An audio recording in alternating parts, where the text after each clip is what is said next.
Hi friends, ஒரு first 17 நிமிஷம் பார்த்தீங்க அப்படின்னா இந்த வீடியோக்குள்ளே என்னென்ன இருக்குது அப்படிங்கிற ஒரு சின்ன சின்ன கிளிப்பிங்ஸ் தாங்க ஆட் பண்ணியிருக்கிறேன். இது பார்த்திங்கன்னா இந்த கிளிப்பிங்ஸுக்கு மியூசிக் ஆட் பண்ணலாம் அப்படின்னு சொல்லி நான் நினச்சிருந்தேன். ஆனால் அது என்னால் பண்ண முடியல. இனி நம்ம ஃபஸ்ட்லேருந்து பார்க்கலாம். Hi friends, welcome to Pushpa's life. இன்றைக்கி இந்த வீடியோவில் ஞாயிற்றுக்கிழமை என்னோடய ரொட்டீன் தாங்க, டெய்லி ரொட்டீன் தான் உங்கள் கூட ஷேர் பண்ணியிருக்கிறேன். இன்றைக்குமே பார்த்திங்க அப்படின்னா ஒரு 6:30 மணி அப்படிங்கும்போது தாங்க எழுந்திரிக்க முடிஞ்சது. நேற்று பதிவுலேயே சொல்லியிருப்பேன், பாப்பாவுக்குமே கொஞ்சம் உடம்பு சரியில்லை அப்படின்ட்டு. அதனால் இடையில எழுந்திரிச்சு அவளை பார்த்துட்டு இருந்ததுனால மருந்தெல்லாம் ஊற்ற வேண்டியது இருந்தது. காய்ச்சல் அதிகமாக இருந்ததுன்னா கொஞ்சம் இந்த ஈரமாக தண்ணியை வச்சு துண்டில் வச்சு தொடச்சிடுவோம் இல்லைங்களா, அந்த மாதிரியெல்லாம் செஞ்சுட்டு இருந்ததுனால இன்றைக்குமே கொஞ்சம் லேட்டாக தான் எழுந்திரிச்சேன். எழுந்தனையும் முதல் வேலையாக சரி, நேற்று நல்லா மழை பெஞ்சதுனால செடிகள்லாம் பார்த்திங்கன்னா அவ்வளோ ஒரு பசுமையாக இருந்ததுங்க. அவங்களையெல்லாம் ரசிச்சுட்டு வேப்பம் பூ பாருங்கள், ஃபுல்லாகவே வேப்பம் பூவாக தான் இருக்குது. நல்லா பசுமையாக இலைகள்லாம் வேப்பம் பூ பார்த்திங்கன்னா அவ்வளோ விழுகுது. அது வீணாக போகிறத பார்த்திங்கன்னா எனக்கு கொஞ்சம் கஷ்டமாகவே இருக்குது அப்படின்னு கூட சொல்லலாம். இந்த பூவை எடுத்து பொடி பண்ணி வச்சுட்டு ரசத்துக்கு கொஞ்சம் கொஞ்சம் போட்டோம் அப்படின்னா ரொம்ப நல்லதுன்னு சொல்கிறாங்க. நானுமே அதை செய்யணும் அப்படின்னு நான் நினைக்கிறேன். ஏதாவது ஒன்று துண்டு மாதிரி கீழே வச்சுட்டோம் அப்படின்னா அந்த பூவெல்லாம் அதில் விழுந்துடும். நம்ம எடுத்து அதை யூஸ் பண்ணிக்கலாம்னு ஒரு ஐடியா இருக்குது. பார்க்கும் போதெல்லாம் தோணுது, அதுக்கப்புறம் பார்த்திங்கன்னா மறந்துடுறேன் நான். அதுக்கப்புறம் எல்லாம் க்ளீன் பண்ணி விட்டுட்டு அதுக்கப்புறம் முதல் வேலையாக இன்றைக்கி பாப்பாவை ஆஸ்பத்திரி கூட்டிகிட்டு போகணும் அப்படின்னு தான் இருக்கிறோம். சரி, அவள் எந்திரிக்கிறதுக்குள்ளேயும் இதெல்லாம் க்ளீன் பண்ணிவிட்டு சரி நம்மளோட பூஜை வேலைகளுமே முடிச்சிடலாம் அப்படின்ட்டு தாங்க செம்பருத்தி பூவெல்லாம் பறிச்சிட்டு இருந்தேன். ஃப்ரெஷ்ஷப் ஆகிட்டு செம்பருத்தி பூவெல்லாம் பறிச்சுட்டு அதுக்கப்புறம் பூஜை வேலைகளை ஸ்டார்ட் பண்ணிடலாம் அப்படின்னு தான் செஞ்சிட்ருந்தேன். முதல் வேலையாக இன்றைக்கி பாப்பா ஹாஸ்பிட்டலில் காட்டிகிட்டு வந்துட்டு அதுக்கப்புறம் தான் சமையல் வேலை ஏதாவது செய்யணும் அப்படிங்கிற மாதிரி இருந்தது.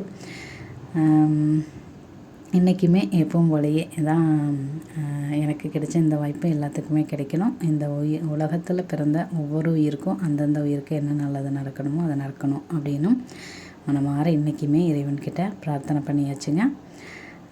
இப்போ நான் செஞ்சிட்டு இருந்த இந்த வேலையெல்லாம் பார்த்திங்கன்னா பார்க்குறதுக்கு அவ்வளோ ஒரு ஈஸியாக தெரியுது. ஆனால் பார்த்திங்கன்னா காலையில் எழுந்ததுலேருந்து அந்த எல்லாம் க்ளீன் பண்ணி விட்டுட்டு அதுக்கப்புறம் ஃப்ரெஷ்ஷப் ஆகிட்டு அதுக்கப்புறம் தீபம் ஏற்றணும் அப்படிங்கிறதுக்குள்ளேயும் ரொம்ப எப்படி சொல்கிறது, ஒரு சோம்பேறித்தனமாக இருந்தது அப்படின்னு கூட சொல்லலாங்க. சண்டே அப்படிங்கிறதுனால அவ்வளோ ஒரு இதாக போயிட்டு இருந்தது. சரி, இவ்வளவு ஒரு சூழ்நிலையிலுமே வெற்றிகரமாக பார்த்திங்கன்னா நான் குளிச்சுட்டு ஃப்ரெஷ்ஷப் ஆகிட்டு தீபம் ஏற்றிட்டேன். அது ரொம்பவுமே ஹாப்பினஸ்ஸாக இருந்தது. தீபம் ஏற்றுற வரைக்கும் தான் எல்லாமே. அது எதுவாக இருந்தாலும் ஏற்றுனதுக்கப்புறம் பார்த்திங்கன்னா கண்டிப்பாக ஒரு பாசிட்டிவ் வைப்ஸ் அப்படிங்கிறது கிடைக்கும் அப்படிங்கிறதுல எந்த ஒரு சந்தேகமே இல்லை. இப்போ 2 வாரமாகவே பார்த்திங்கன்னா நம்ம ஒரு ஸ்டைலில் தான் நான் சாமி கும்பிட்ருக்குறேன் அப்படின்னே சொல்லலாம். நம்ம ஊரில் எப்போவுமே பகலில் நம்ம எப்போ நம்மளுக்கு டைம் கிடைக்குதோ அப்போ நம்மளோட வேலையெல்லாம் முடிச்சுட்டு நாம் ஃப்ரெஷ்ஷப் ஆகிட்டு தீபம் ஏற்றி சாமி கும்பிட்டுலாம். எந்த ஒரு தடையுமே கிடையாது. காலையில் கும்பிட்றியா, மதியம் கும்பிட்றியா, சாயந்தரம் கும்பிட்றியா, அந்த மாதிரியெல்லாம் யாரும் எதுவுமே கேட்க மாட்டாங்க. எந்த ஒரு ப்ராப்ளம் இல்லை. காலையில் நேரமே எழுந்திரிச்சு அது பிரம்ம முகூர்த்த நேரத்தில் கும்பிட்டோம் அப்படின்னா தான் ஒரு மாதிரியே பார்ப்பாங்க. ஏன்னா இங்கே பிரம்ம முகூர்த்த நேரம் அப்படின்னா என்னென்னு யாருக்கும் தெரியாது. எனக்குமே தெரியாது. அந்த யூடியூப்பில் பார்த்ததுலேருந்து தான் அதுக்கு ஒரு சக்தி இருக்குது அப்படிங்கிறது எனக்கு புரிஞ்சதுக்கப்புறம் தான் நான் அந்த டைமை யூஸ் பண்ணிகிட்ருக்குறேங்க. ஆனால் இது லேட்டாகலாம் செய்கிறதுனால ஒரு பாசிட்டிவ் வைப்ஸ் கிடைக்கிது, இல்லைன்னு சொல்லலை. ஆனால் இருந்தாலும் அந்த ஒரு விழிப்புணர்வு, ஒரு ஆக்டிவிட்டி, அந்த ஆக்டிவாக இருக்கிறது அதெல்லாம் நான் கொஞ்சம் மிஸ் பண்ணுறேன் அப்படின்னே சொல்லலாம். எதுவாக இருந்தாலும் ஒரு விழிப்போடு இருக்கிற மாதிரியே இருக்கும். இது பார்த்திங்கன்னா வெற்றிகரமாக இன்றைக்கி நான் பூஜையை செஞ்சுட்டேன் அப்படின்னு தாங்க சொல்கிறேன். கொய்யாப்பழம் ஒன்று கடைசியாக ஒன்று இருந்தது. அதையும் நான் சரி நெய்வேத்தியமாக வச்சிடலாம் அப்படின்னு சொல்லிட்டு தான் செஞ்சிட்டு இருந்தேன். அந்த மாதிரி அந்த பழைய அந்த ஒரு சுறுசுறுப்பான ஒரு எப்படி சொல்கிறது, மைண்ட் ஃபுல்லாக பார்த்திங்க அப்படின்னா ஒரு வேலையை ஆரம்பித்தோம் அப்படின்னா ஃபுல்லாக அந்த ஒரு முகமாக இருக்கும். ஒரு வேலையை செய்யும்போது எந்த ஒரு கவனச்சிதறலுமே இல்லாமல் ஃபுல்லாக அதிலேயே கான்சன்ட்ரேஷன் பண்ணி சிறப்பாக அந்த வேலையை செய்கிற மாதிரியான எனக்கு ஒரு மன நிறைவு கிடைக்கும். அது பார்த்திங்கன்னா கொஞ்சம் கம்மி அப்படின்னே சொல்லலாம். அந்த மன நிறைவுக்கோசரமே பார்த்திங்க அப்படின்னா நேரமே எந்திரிக்கணும் அப்படின்னு சொல்லி நான் நினைக்கிறேன். இது பார்த்திங்கன்னா நைட்டு நான் நேற்றைய பதிவிலே சொல்லியிருப்பேன். நைட்டு கொஞ்சம் நேரம் பீஸ் வெட்டலான்னு வெட்டிகிட்டு இருந்தேன் அப்படின்னு சொல்லியிருந்தேன் இல்லைங்களா. வெட்டி முடிச்சிட்டேன். அது வந்து ரோப் மாதிரி கோக்கணும். இது வந்து சாக்ஸ் தான், அதுக்கு வந்து ரோப் கோக்கணும். அந்த வேலை மட்டும் மிச்சம் இருந்தது. இவங்க அப்பாவும் பார்த்திங்கன்னா காலையில் ஒரு வாடகை இருக்குது, போயிட்டு வந்துடுறேன், எல்லாம் ரெடியாக இருங்க, வந்து கூட்டிகிட்டு போகிறேன்னு சொல்லிட்டு போயிருந்தாங்க. அதனால் சரி அதை கோர்த்தரலாம்னு தாங்க செஞ்சிட்ருந்தேன். கோர்த்து கொடுத்துட்டோம் அப்படின்னா என்ன காலையில் நேரமே கொடுத்துருங்கன்னு சொல்லியிருந்தாங்க. அதனால் செஞ்சிடலான்னு செஞ்சேன். பார்த்திங்கன்னா இது கோர்த்து முடிக்கிறதுக்குள்ளேயே அவங்க அப்பா வந்துட்டாங்க. சரி நம்ம முதல் வேலையாக முதல்ல பாப்பாவை கூட்டிகிட்டு போயிடலாம். மருந்தெல்லாம் இருந்தது, ஊற்றி விட்டுருந்தேன். இருந்தாலும் ஒரு தடவை டாக்டர்கிட்ட செக்கப் காட்டிக்கலாம் அப்படின்னு சொல்லிட்டு செக்கப் பண்ணிக்கலாம்னு தான் போயிருந்தோம். இருமலுமே கொஞ்சம் வந்துட்டு இருந்தது. சரி அதுக்குமே மருந்து வாங்கிட்டு வந்துடலாம் அப்படின்னு தான் போனோம். நாங்கள் ஜிஹெச்சுக்கு தாங்க போகிறோம். ஜிஹெச்சுக்கு எங்கள் இதில் எல்லாம் பார்த்திங்க அப்படின்னா ப்ரைவேட்டுக்கு தான் போக சொல்கிறாங்க. ஆனால் ஜிஹெச்சுக்கு போனோம் அப்படின்னா ஒரு 2 மருந்து மட்டும்தாங்க அளவாக கொடுக்குறாங்க. எனக்கு ஜிஹெச்சு தான் எனக்கு ரொம்பவே பிடிக்கும். ஏன்னா இந்த ப்ரைவேட்லலாம் போனோன்னு பார்த்திங்கன்னா ஏகப்பட்ட மருந்து கொடுக்குறாங்க. அது என்ன மருந்து என்னன்னே தெரிய மாட்டேங்குது. அதெல்லாம் ஊற்றும்போது மருந்தை பார்த்தாவே மேடம் பார்த்திங்கன்னா அலறி அடிச்சுட்டு ஓடிடுறாங்க. இதுவே ஜிஹெச்லேன்னு பார்த்திங்கன்னா 2 மருந்து மட்டும்தான் கொடுக்குறாங்க. அதுவும் காலையிலையும் நைட்டுக்கும் சளி மருந்து. காய்ச்சல் பார்த்திங்க அப்படின்னா ஒரு 4 மணி நேரத்துக்கு ஒரு தடவை காய்ச்சல் ரெடி ஆகிற வரைக்கும். அப்படி ரெடி ஆயிடுச்சுன்னா 3 வேளைக்கு மட்டும் கொடுக்கறது, அந்த மாதிரி தான் சொல்கிறாங்க. இங்கே பாருங்கள், நாங்கள் வெளியில் போயிட்டு வந்துட்டு அப்படியே பிரியாணிக்கு தேவையானதெல்லாம் வாங்கிடலான்னு இவங்க அப்பா வாங்க சொல்லிட்டாங்க. வாங்கிட்டு வந்துட்டு அதுக்கப்புறம் அவங்க அப்பாவோட சமையல் தான் கூட நாங்கள் அப்படியே ஹெல்ப் பண்ணிகிட்ருந்தோம். அந்த ஹெல்ப்பிங் வேலையெல்லாம் முடிச்சுட்டு சமையலும் ரெடி ஆயிடுச்சு. அது இன்றைக்கி எல்லோரும் ஒன்றா உட்காந்து சாப்பிட்டதுனால என்னால் ஃபுல்லாக வீடியோ எடுக்க முடியல. எல்லாருமே கூச்சப்படுறாங்க. அதனால் இலையோடவே நிறுத்திட்டேன். நீங்கள் கூட நினைக்கலாம் என்ன இலையை கட்டியிருக்கீங்க சாப்பாடுங்க அப்படின்னு கூட கேட்கலான்னு தோணியிருக்கும். ஷார்ட்ஸ்லேயே அப்படி தான் போட்டிருந்தேன். அது அதிகமாக வீடியோ எடுக்கிறதுக்கு எல்லாருமே கொஞ்சம் கூச்சமாக இருந்ததுனால நான் எடுக்கலை. ஏன்னா எல்லோரும் ஒன்றா உட்காந்து சாப்பிடும்போது இந்த மாதிரி நான் ஒன்றா உட்காந்து சாப்பிட்றத நான் வீடியோவிலேயே எடுக்கிறதில்ல இல்லைங்களா. அதனால் அது எடுக்க முடியல. போக போக கண்டிப்பாக எல்லோரும் கோஆப்ரேட் பண்ணாங்க அப்படின்னா கண்டிப்பாக அதையுமே நான் வீடியோவில் ஷேர் பண்ணுறேன். அதுக்கப்புறம் பார்த்திங்கன்னா மறுபடியும் இந்த பீஸ் அர்ஜென்ட்டு இந்த ஒரு கட்டு மட்டும் வெட்டி கொடுத்துருங்கன்னு சொல்லி கொடுத்துருந்தாங்க. சரின்ட்டு மேடம் தூங்கிட்டு இருந்தாங்க. சரி தூங்கி எந்திரிக்கிறதுக்குள்ளேயும் வெட்டி கொடுத்துடலாம் தாங்க செஞ்சிட்ருந்தேன். மேடம் பார்த்திங்கன்னா எழுந்து வந்துட்டாங்க. அவங்க அப்பாவும் பாப்பாவும் தான் தூங்கிட்டு இருந்தாங்க. அவங்களுக்கு ஏதோ ஃபோன் வந்ததுனால அந்த சத்தத்தில் மேடம் எந்திரிச்சு வந்துட்டு மடியில் உட்காந்துட்டு வெட்டுமா நானும் உட்காந்துக்கிறேன், நீ வெட்டுன்னு உட்காந்துட்டு வெட்ட சொல்லிகிட்ருக்குறாங்க. பீஸை பாருமான்னு சொல்லிகிட்டு இருந்தாங்க. சரின்ட்டு அப்புறம் மறுபடியும் அவங்க அப்பா கூப்பிட்டதுனால உள்ளே போகும் வெளியே வர இந்த மாதிரி தான் பண்ணிகிட்டு இருந்தாங்க. எப்படியோ ஒரு வழியாக இன்றைக்கி ஏன்டா இந்த பீஸை வாங்கணும்னு கூட தோணுச்சு. இருந்தாலும் அவங்களும் அர்ஜென்ட்டுன்னு சொல்லி ஆளுக இல்லைன்னு சொன்னாங்க. அதனால் வாங்கிட்டேன். ஆனால் நாளைக்கெல்லாம் பீஸே இருக்கக்கூடாதுன்னு தோணுச்சு. ஆனால் இந்த பீஸை முடிச்சு கொண்டு போய் கொடுக்கும்போது பார்த்திங்கன்னா பீஸ் இனி வராது, ஒரு 2 நாள் ஆகுன்னு சொல்லிட்டாங்க. ரொம்ப சந்தோஷம். அபி தான் சொல்லுவாங்க பீஸ் இல்லை நாளைக்கு தான் வரும், 2 நாள் கழிச்சு வரும்னு சொன்னாங்கன்னா அபி தான் சொல்லுவாங்க ரொம்ப சந்தோஷம் அப்படின்னு சொல்லிட்டு வருவாங்க. அவங்களுக்கே சிரிப்பாக வரும். அந்த ஓனருக்கே அந்த பீஸ் கொடுக்குற அந்த அண்ணாவே பார்த்திங்கன்னா சிரிச்சிருவாங்க. அந்தளவுக்கு காமெடி பண்ணிகிட்ருப்பாங்க. அந்த ஞாபகம் தான் எனக்கு இப்போ வந்துச்சு. நாங்கள் பார்த்திங்கன்னா கவர்மெண்ட்டில் ஜிஹெச்சில் தாங்க பாப்பா காட்டுறோம் இல்லைங்களா. அது நிறைய பேர் ஜிஹெச்சில் காட்டுறதா அப்படிங்கிற மாதிரியெல்லாம் சொல்லுவாங்க. ஆனால் எனக்கு இருக்கிற ப்ராப்ளம் அப்படின்னு பார்த்திங்கன்னா இது தாங்க. அந்த ப்ரைவேட்டில் பார்த்தோம் அப்படின்னா நிறைய மருந்துகளை கொடுத்துட்றாங்க. அது குழந்தைகளுக்கு குடிக்கிறதுக்கு அதுலேயே குடிக்க முடியாமல் வாந்தி எடுத்துகிட்டு அதை எதுவுமே சாப்பிடாம ஒரு மாதிரி எப்படி சொல்கிறது, அதுலேயே கொஞ்சம் அவங்க டல்லாகிற மாதிரி எனக்கு ஒரு ஃபீலிங்காக இருக்குது. நீங்களாம் எப்படி நினைக்கிறீங்க அப்படிங்கிறத கண்டிப்பாக சொல்லுங்கள். ஆனால் ரொம்பவுமே இங்கே கேட்கல அப்படிங்கிற பட்சத்தில் கண்டிப்பாக நாங்களுமே ப்ரைவேட்டுக்கு கூட்டிகிட்டு போயிடுவோம். ஆனால் முடிஞ்சளவு ஆரம்ப ஸ்டேஜில் போகும்போது பாப்பாக்கெல்லாம் கேட்டுருது. முக்கால்வாசி பார்த்திங்க அப்படின்னா ஜிஹெச்சில் தான் பார்த்துக்குறோம்.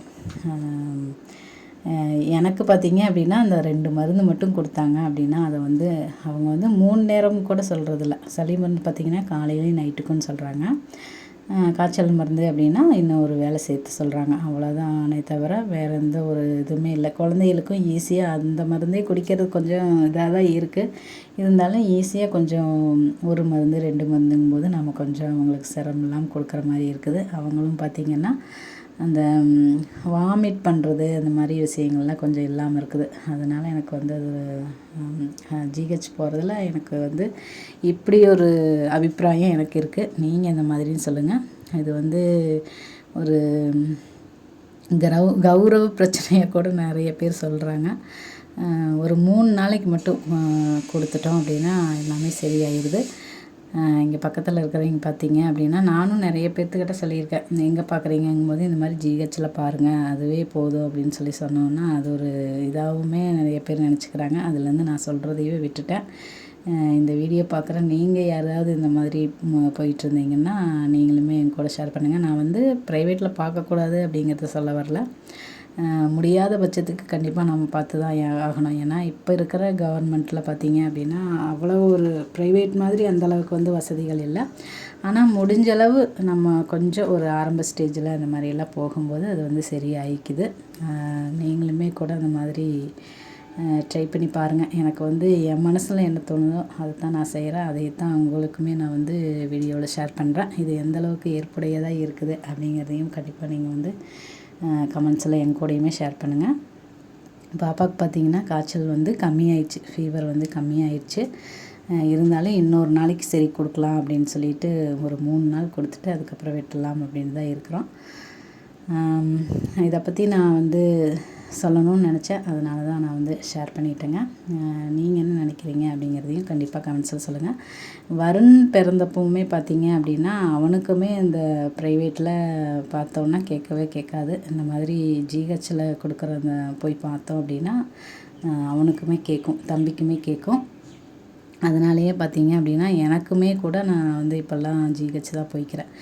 நாம் வந்து இப்போ வந்து காசு செலவு பண்ணுறதுக்காக அப்படிங்கிறதெல்லாம் என்றைக்குமே நான் வந்து அந்த மாதிரிலாம் நினைக்க மாட்டேன். ஆனால் ஒரு சில டைம் வந்து நம்மக்கிட்டேயே வந்து காசு இருக்காது. குழந்தைகளுக்கு வந்து உடம்பு சரியில்லாமல் போகும்போது பார்த்திங்கன்னா நம்மக்கிட்டேயே வந்து காசு இருக்காது. அந்த மாதிரி இருக்கும்போது ஜிஹெச்சுக்கு போயிருப்போம். அந்த மாதிரி தான் நானுமே போனேன். ஆனால் அங்கே வந்து இவ்வளோ ஒரு நல்லா கேட்குது அப்படிங்கிற பட்சத்தில் பார்த்திங்கன்னா நான் வந்து இப்போ காசு செலவு பண்ணுறோம் பண்ணல, அதை விட அந்த குழந்தைகளுக்கு நாம் வந்து எந்த அளவுக்கு கொஞ்சம் எப்படி சொல்கிறது, ஒரு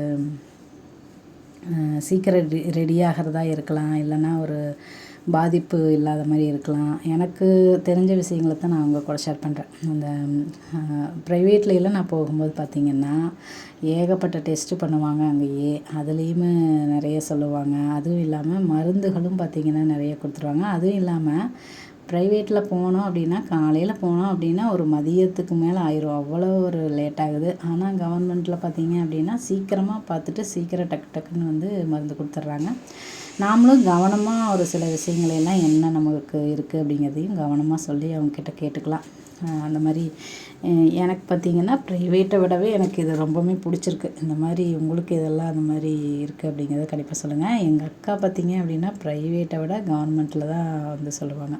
தடுப்பூசியே கூட கவர்மெண்ட்டில் தான் போட சொல்லுவாங்க. ஏன்னா உண்மையான மருந்து வந்து அங்கே கவர்மெண்ட்டில் தான் போடுவாங்கங்கிற மாதிரியும் கூட சொல்லுவாங்க. அதுலேருந்து பிரிஞ்சு தான் வந்து ப்ரைவேட்லாம் போடுவாங்க அப்படிங்கிற மாதிரி எனக்கு சொல்லியிருக்காங்க. அதனால் நிறைய விஷயங்கள் வந்து எனக்கு இது பார்த்தீங்க அப்படின்னா நான் சொல்கிற விஷயம் கண்டிப்பாக உங்களுக்கு யாருக்காவது யூஸ்ஃபுல்லாக இருக்கும் அப்படிங்கிறதுக்காக தாங்க சொல்கிறேன். நம்ம வந்து உடம்பு சரியில்லாமல் ஒரு வீட்லேயே வச்சு நம்ம பார்த்துக்கிறதுக்கும் சரி, இல்லைனா நம்ம அந்த நேரத்தில் நம்மக்கிட்ட ஒரு அமௌண்ட் இல்லை அப்படின்னாலும் கூட ஒரு தடவை நீங்களுமே இந்த ஜிஹெச் இது மாதிரி போய் பாருங்கள். கண்டிப்பாக இப்போ இருக்கிற சிச்சுவேஷனில் நிறைய நியூஸுகளுமே வருது. ஜிஹெச்சில் வந்து சரியாக பார்க்கல அப்படிங்கிற மாதிரியெல்லாம் நியூஸுமே வருது. ஆனால் அந்த மாதிரி இருக்கிற இடத்துக்கு போக வேண்டாம். ஆனால் ஒரு சில இடத்துல பார்த்திங்க அப்படின்னா நல்லாவே பார்க்குறாங்க. எங்கள் ஊர்லையெல்லாம் நல்லாவே பார்க்குறாங்க ஜிஹெச்லாம். அதுலையெல்லாம் பார்த்திங்கன்னா பரவாயில்ல அப்படின்னு தான் சொல்லணும். கொஞ்சம் நம்மளோட அந்த கௌரவத்தையெல்லாம் விட்டுட்டு நம்ம குழந்தைகளுக்கு ஒரு சின்ன நல்லது என்ன செய்ய முடியும் அப்படிங்கிற மாதிரியான ஒரு விஷயத்தை பற்றி தான் நான் சொல்லணும் அப்படின்னு நான் நினச்சேன். ஏன்னா அந்த ப்ரைவேட்டில் நிறைய மருந்துகளை கொடுக்குறாங்க. அது கொடுக்கும்போது அவங்களால அந்த மருந்துகளையும் குடிக்க முடியாமல் பூரா எல்லாமே வாமிட் பண்ணிக்கிட்டே இருக்கிறதுனால அவங்களால எதுவுமே சாப்பிட முடியாமல் ஒரு நோய் எதிர்ப்பு சக்தி இல்லாமல் போய் ரொம்பவுமே ஒரு டல்லாகி அந்த மாதிரி நான் நிறையவே அனுபவிச்சிருக்கிறேன். மருந்து ஊற்றுறது அப்படின்னாவே எனக்கெல்லாம் பார்த்திங்கன்னா குழந்தையாக இருக்கும்போது வருணுக்கெல்லாம் ப்ரைவேட்டில் தான் பார்த்துட்ருப்போம். அப்போவெல்லாம் பார்த்திங்கன்னா மருந்து ஊற்றுறோம் அப்படின்னாவே ரொம்ப பயமாக இருக்கும். குழந்தைய பயந்துக்கிறாங்களே இல்லையோ, நான் தான் ரொம்பவுமே பயந்துக்குவேன் அவங்களுக்கு மருந்து ஊற்றுறக்கு. ஆனால் இப்போ இந்த ப்ரைவேட்டுக்கு ஜிஹெச்சுக்கு போயிட்டு வரும்போது பார்த்திங்கன்னா எனக்கு கொஞ்சம் ஈஸியாக இருக்குது அப்படின்னு கூட சொல்லுவேன். ஏன்னா 2 மருந்து தான் கொடுக்குறாங்க. அதை நம்ம காலையில் சாயந்தரம் மட்டும்தான். இடையில் ஏதாவது நம்ம ப்ராப்ளம் சொல்லும்போது ஒரு காய்ச்சல் இந்த மாதிரி இருமல் இந்த மாதிரி சொல்லும்போது ஒரு 3 வேளைக்கு வர்ற மாதிரி இருக்குது. இது வந்து நான் ஒரு பெருமையாக சொல்கிறேன் அப்படின்னுலாம் யாரும் நினைக்க வேண்டாம். அப்புறம் ஸ்கூலுமே பார்த்திங்க அப்படின்னா ப்ரைவேட் ஸ்கூலில் நான் சேர்த்தணும்னு அவ்வளோ ஒரு இது பண்ணேங்க. இந்த இங்கிலீஷ் மீடியமில் தான் சேர்த்தணும். அதாவது நான் படிக்கும்போது காலேஜ் படிக்கும்போது இங்கிலீஷ் மீடியத்துலேருந்து படிச்சுட்டு வந்த பிள்ளைங்கள்லாம் பார்த்திங்கன்னா அவ்வளோ ஒரு ஈஸியாக இங்கிலீஷெல்லாம் படிச்சுட்டாங்க. அதாவது காலேஜ் போனோம் அப்படின்னாவே அந்த தமிழ் மீடியம் இங்கிலீஷ் மீடியம் தாண்டி எல்லாமே இங்கிலீஷில் தான் பார்த்திங்கன்னா புக்ஸ் எல்லாம் இருக்கும். இப்போ எப்படின்னு எனக்கு தெரில. நான் படிக்கும்போது பார்த்திங்கன்னா இங்கிலீஷில் தான் பூராமே இருக்கும். அது தமிழ் புக் கிடைக்கிறது அப்படிங்கிறது ரொம்ப கஷ்டம். அதனாலேயே பார்த்திங்கன்னா நான் இங்கிலீஷ் மீடியத்திலேயே படிச்சுக்கிறேன் அப்படின்னு சொல்லிட்டு இங்கிலீஷில் தான் படித்து எக்ஸாம் எழுதி பாஸ் ஆனேங்க. அந்த மாதிரி பிரச்சனைகள் வரும்போது எனக்கு அப்படி தோணுச்சு. இங்கிலீஷ் மீடியத்தில் தான் படிக்கணும் அப்படின்னலாம் தோணிகிட்டு இருந்தது. அதுக்கப்புறம் பார்த்திங்கன்னா இங்கிலீஷ் மீடியத்தில் படித்தவங்களே நிறைய பேர் பார்த்திங்க அப்படின்னா ரொம்பவுமே நல்லா படிக்கிற குழந்தைகள் அப்படின்னா கொஞ்சம் பிக்கப் பண்ணிக்கிறாங்க. அதுவே பார்த்திங்கன்னா படிக்க முடியாத குழந்தைகளுக்கு பார்த்திங்கன்னா அது ரொம்பவுமே ஒரு டார்ச்சலாக இருக்கிற மாதிரி இருக்குது. இந்த அப்பான்னு சொல்லி ஒரு படம் வந்திருக்கும். அதில் கூட பார்த்திங்க அப்படின்னா அவங்க அப்பா வந்து இந்த கவர்மெண்ட் ஸ்கூலில் சேர்த்தி விடும்போது அந்த குழந்தைங்க பார்த்திங்கன்னா அவ்வளோ ஒரு சந்தோஷமாக ஹாப்பியாக போவாங்க. எல்லோரும் பார்த்திங்கன்னா அவ்வளோ ஒரு அன்போடையும் பாசத்தோடையும் ஒரு யதார்த்தமாக பழகிறது வந்து அந்த அவரோட பையனுக்கு வந்து ரொம்ப பிடிச்சிருக்கும். அந்த அப்பாவோட பையன் அந்த மாதிரியான ஒரு கதை வந்து அந்த ஸ்கூலில் இருக்கும். அதே மாதிரி தாங்க ப்ரைவேட்லேயும் நம்ம பார்த்திங்க அப்படின்னா நம்ம வசதியை தாண்டி அந்த ஸ்கூலில் வந்து கொண்டு போய் சேர்த்துறோம். ஆனால் அங்கே குழந்தைங்க படிக்கிற குழந்தைங்க பார்த்திங்கன்னா அவங்க வந்து கொஞ்சம் வசதியானவங்க கூட படிக்கும்போது அவங்கள மாதிரியே நம்மளுக்கு வந்து நிறைய விஷயங்கள் வேணும். நம்மளால் படிக்க வைக்க தான் முடியும் அப்படிங்கிற மாதிரி நம்ம வந்து காசு கட்டி படிக்க வைப்போம். ஆனால் அதையும் தாண்டி நிறைய செலவுகளை வந்து செய்ய வேண்டி அந்த குழந்தைகள்லாம் கேட்குற மாதிரியும் நிறைய விஷயங்களுமே நான் கேள்விப்பட்டிருக்கிறேன். ஆனால் நம்ம குழந்தைகள்லாம் அந்த மாதிரி இருக்க மாட்டாங்க. நம்மளோட இதையை புரிஞ்சுக்கிட்டு இருந்துக்குவாங்க அப்படின்னு கூட சொல்லலாம். ஆனால் நம்ம குழந்தைங்க பார்த்திங்க அப்படின்னா அந்த ஒரு எப்படி சொல்கிறது, ஒரு டார்ச்சல் படுத்துகிற மாதிரியான ஒரு ஃபீலிங்குமே எனக்கு இருக்குது. அதனால் எல்லா ப்ரைவேட்லேயும் அந்த மாதிரி இருப்பாங்களா அப்படின்னு சொல்ல முடியாது. இருந்தாலும் படிக்கிற குழந்தைங்க எங்கே இருந்தாலும் படிச்சுக்கோன்னு சொல்லி எங்கள் ஊரில் எல்லோரும் ஒரு பழமொழி சொல்லுவாங்க. அந்த மாதிரி அவங்களுக்கு விருப்பம் இருந்ததுன்னா நாம் வந்து சேர்த்து விட்டு நல்லா படிக்க வைக்கலாம். ஆனால் இப்போ ஒரு படிக்கிறதுக்கு கொஞ்சம் இன்ட்ரெஸ்ட் இல்லாதவங்களை வந்து நாம் வந்து இந்த மாதிரி ரொம்பவுமே ஒரு காலையில் 7 மணிலேருந்து ஒரு நைட்டு 7 மணி வரைக்குமே கூட படிக்கிறாங்க. அந்த மாதிரியெல்லாம் நம்ம சேர்த்து விட்டோம் அப்படின்னா கொஞ்சம் கஷ்டம் அப்படிங்கிறதுனால தான். இது வந்து நான் யாரையுமே ஒரு காயப்படுத்தணும் அப்படிங்கிறதுக்காக நான் வந்து சொல்ல வரலைங்க.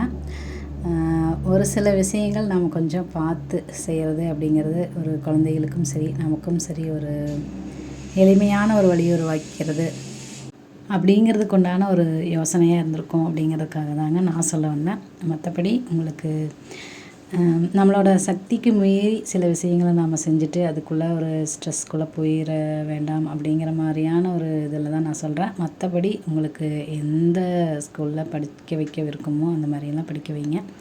குழந்தைகளுக்கும் கொஞ்சம் அவங்களோட நேரத்தை செலவிடுறதுக்கு உண்டான ஒரு வாய்ப்பையுமே கொடுங்க. அப்படியே ப்ரைவேட்டில் படிச்சிருந்தாலும் அவங்கள வந்து ஒரு செல்ஃபோன் டிவி அந்த மாதிரி அதுலையெல்லாம் மூழ்கடிக்காமல் நம்ம கொஞ்சம் அவங்களோட ஒரு இயற்கையான சூழ்நிலையில் ஒரு விளையாட வைக்கிறது, ஒரு குழந்தைகளோட விளையாட வைக்கிறது அப்படியெல்லாம் இருக்க முடியல அப்படின்னாலும் கூட ஒரு மரம் செடிகளோட அவங்களோட ஒரு தண்ணி ஊற்றுறது, அது இயற்கை அழகை எல்லாம் ரசிக்கிறது, வெளியில் ஒரு வாரத்தில் ஒரு நாள் அவங்கள வந்து வெளியில் ஒரு பார்க் இந்த மாதிரி எங்கேயாவது கூட்டிகிட்டு போகிறது, அந்த மாதிரி ஒரு சின்ன சின்ன விஷயங்களை ரசிக்க வைக்கிறது அப்படி தாங்க சொல்ல வர்றேன். ஏன்னா இப்போ இருக்கிற சூழ்நிலையில் பார்த்தீங்க அப்படின்னா எந்த அளவுக்கு நமக்கும் சரி நம்ம குழந்தைகள் சுற்று இருக்கிறவங்களுக்கும் சரி எந்த அளவுக்கு ஸ்ட்ரெஸ் இருக்க முடியுமோ அந்த அளவுக்கு தான் எல்லாமே வருது, ஒரு எல்லாமே இருக்குது அப்படின்னு சொல்லலாம். அதிலிருந்து நாம் கொஞ்சம் மீண்டு வந்து நம்ம இதுக்காக நம்மளோட வாழ்க்கையை எவ்வளோ ஒரு சிறப்பாக நம்மளோட வாழ்க்கையை நம்மளால் வாழ முடியும் அப்படிங்கிற சில விஷயங்களை நம்ம புரிஞ்சுக்கணும் அப்படிங்கிறதுக்காக தாங்க இந்த மாதிரி சின்ன சின்ன விஷயங்கள் எனக்கு தோன்ற விஷயங்கள் நான் செய்கிற விஷயங்களை உங்கள் கூட நான் ஷேர் பண்ணியிருக்கிறேன். இந்த பதிவு உங்களுக்கு யூஸ்ஃபுல்லாக இருந்திருக்கும் அப்படின்னு நான் நினைக்கிறேன். உங்களோட கருத்து என்ன அப்படிங்கிறதையும் கண்டிப்பாக கமெண்ட்ஸில் ஷேர் பண்ணுங்கள். ஓகே ஃப்ரெண்ட்ஸ், இந்த பதிவு உங்களுக்கு பிடிச்சிருக்கும்னு நம்புகிறேன். மீண்டும் ஒரு நல்ல பயனுள்ள பதிவுடன் உங்களை சந்திக்கிறேன். அதுவரை உங்களிடமிருந்து விடைபெறுவது நான் உங்களுடைய அன்புள்ள தோழி புஷ்பா. இந்த வாழ்க்கை நமக்கும் நம்மளை சுற்றி இருக்கிறவங்களுக்கும் மகிழ்ச்சியவே தரட்டுங்க. தேங்க்ஸ் ஃபார் வாட்சிங் ஃப்ரெண்ட்ஸ். தேங்க்யூ.